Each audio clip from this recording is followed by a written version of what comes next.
नमस्कार. आज आपण बनवतोय मशरूम मलाई. हो, रेस्टॉरंट स्टाईलवाला मलाई मशरूम घेतले, छान स्वच्छ धुवून घेतले, कांदा कापला, टोमॅटो कापला, कचकच कचकच कांदा कापताना बोटं वाचवायची.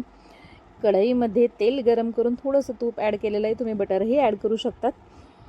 मस्त जिरं तडतडलं की 2-3 तमालपत्र टाकायची, चिरलेला कांदा टाकायचा, टोमॅटो टाकायचा, छान परतून घ्यायचं. टोमॅटोवर टाकल्यानंतर मीठ टाकायचं, म्हणजे टोमॅटो लवकर शिजतो.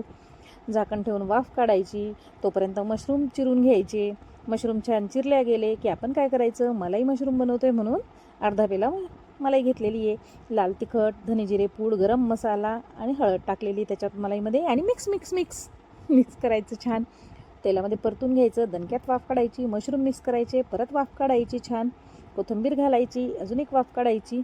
वाफ निघाल्यानंतर वरून परत अर्धा पेला साय टाकायची. मलाई मशरूम रेडी. गरमागरम सर्व करा. मशरूम